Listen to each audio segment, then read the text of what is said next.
Aloha, everybody. If I haven't met you, my name is Ian Finn, and I'm a blissologist. Blissology is our company, but I want to tell you about our EcoKarma project because it's World Oceans Day coming up, and it's something I'm really passionate about, like you, the environment. And, it can be depressing when you look at what's happening in the world, but this is my antidepressant.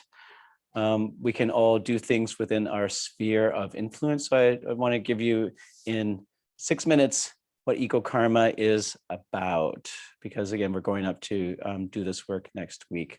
Our tagline is Revere, Respect, Protect. Every one of us needs to fall in love with nature more every day. This is me in nature in Santa Cruz, where I used to live. And I love being out in nature. It is what you'll see in the next slide. Love is what I feel when I'm in nature. Basically, our tagline is that love is the ultimate renewable resource. And what that means is that yogis want us to feel small, our egos, and so we can open up to a higher consciousness. And that higher consciousness to me is love. And so when we are in nature in beautiful places, we feel small, and that diminishes our ego so we can open up to the most beautiful consciousness called love. So that's the basis of love, is the ultimate renewable resource. I'm also a surfer. I love being out in the ocean every day. And unfortunately, a lot of the ocean looks like this with plastic. In fact, as you see in the slide, some scientists estimate that there could be more plastic in the ocean than fish in 20 years. This is in Bombay, India, where my wife is from. There's just the ocean choking on plastic. And also the reefs are not doing well, but we'll get to that topic. This is me in Venice, California, where I used to live, and where I really came up with the idea of EcoKarma, because this day in 2012, I still remember.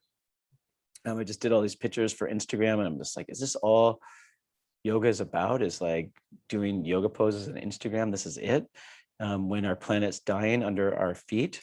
So I love doing being in the ocean, giving retreats around the ocean and the coral. And I was seeing the coral dying around me. I said, something has to be done about this. Quick thing about coral is that they estimate, again, they meaning some scientists, different people come up with different numbers, but there's some estimates that say that there could be no more coral left in as little as 20 years. If I go forward 2 slides, you'll see that we've lost about half of the coral on the Great Barrier Reef in the last 20 years. That happens because of pH in the ocean rising and ocean temperatures rising.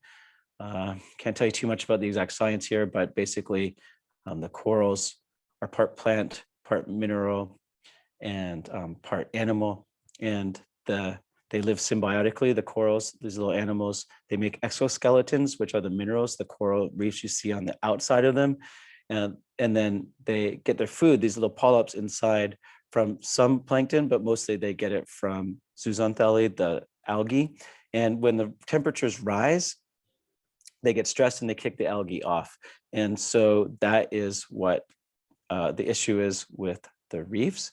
And so in this slide, what I'm showing is that this is like a whole ecosystem dying. It's sad when we lose something like the northern white rhino in Africa. It's very sad, but this is not just a species, it's a whole ecosystem. So this is not going to happen in our watch. I'm very inspired by the Bhagavad Gita. Unless you speak Chinese, you might not realize that this says the Bhagavad Gita. You might tell from the picture, but I'm very into karma yoga, which in a nutshell is about dharma. It is about finding your purpose in life and using it and making it an offering to others. So in other words, you find your greatest, highest self in service of others.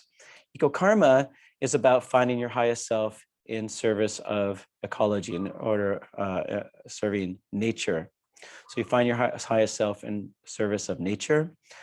My birthday in 2014, we did a retreat where we brought people there. We didn't charge them. They did yoga. This is in Key Largo in Florida. We worked with the Coral Restoration Foundation, and we went down about 30 feet. And what they do there is they get the coral on these Christmas tree stands, and we transplanted coral onto the reefs, and it was beautiful. We've done this work in Hawaii also. I don't have those slides, but This is in Bali, where I am right now currently, and we are doing this work for World Oceans Day on June 8th.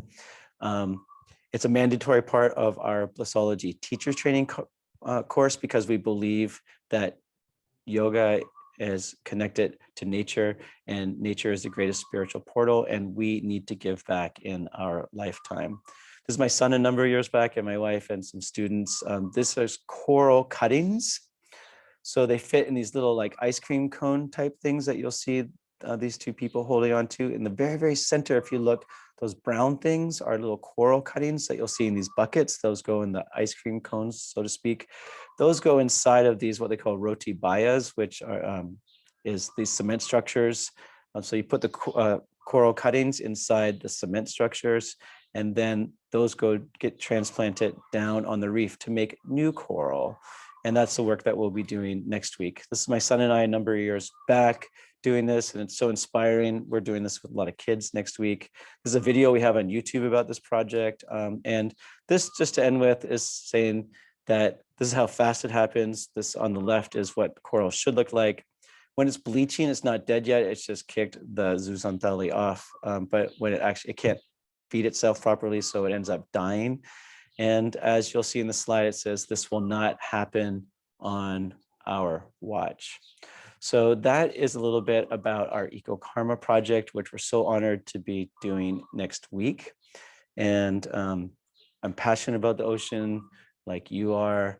And really what I want to say is that when I do this work, it's my kind of antidepressant. I care so much about the ocean, and I can't stand seeing it in bad shape, and it makes me depressed.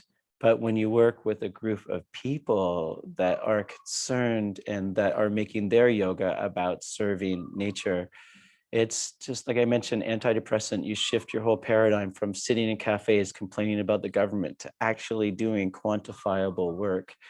And so I hope this inspires you in some kind of way to do what you can within your sphere of influence, everybody. Happy World Oceans Day coming up.